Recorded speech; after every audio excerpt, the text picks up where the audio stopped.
my name is Nancy, and I am so thankful that you are here with us today. Today, we're going to be talking about relationship choices. I love what it says in Ecclesiastes 4:9 through 10. It says, Two are better than one because they have a good, more satisfying reward for their labor. For if they fall, the one will lift up his fellow. But woe to him who is alone when he falls and has not another to lift him up. See, what I love about life is that we weren't created to do it alone. Jesus intended for us to do life with others, but a lot of times we can make the wrong choices in who we choose to do our life with. I think about back whenever I was in school, and there were some choices that I made that probably weren't the best in my relationships. And looking back, I think, man, I should have known better. But at the same time, I love this, that with God, we can always hit reset and start over. And so I want us to think about a few things as we contemplate on the relationships that we have in our life. The first thing that I want us to think about is that we should be investing into those relationships which are most important to us. See, in my life, when I begin to think about what relationships I need to invest in, I think about my husband, I think about my kids, I think about my friends.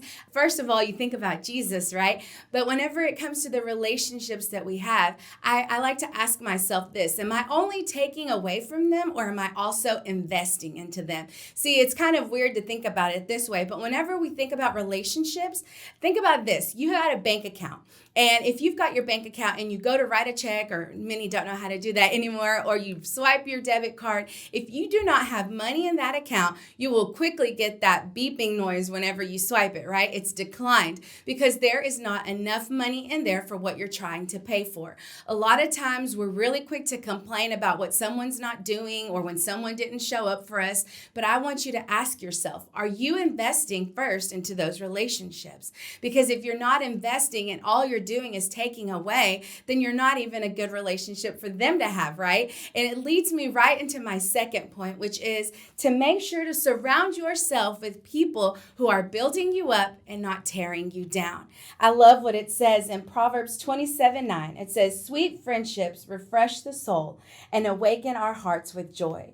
For good friends are like the anointing oil that yields the fragrant incense of God's presence. I love how it says that good friends feel like the presence of God. Whenever you leave a good friend, you feel like you can do anything. Whenever you leave a good friend, you feel like there's nothing in the world that you can't conquer. You feel built up. You feel encouraged. You feel like you can dominate whatever you're going after.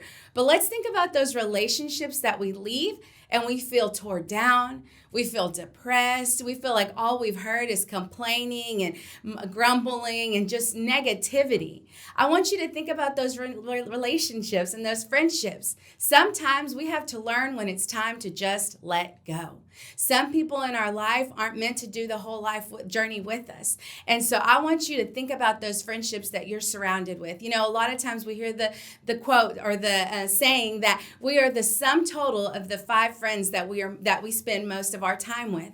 And so if you look around at the friends that you spend most of your time with, if you don't want your life to reflect what their life looks like, then it might be some time to say goodbye to some people.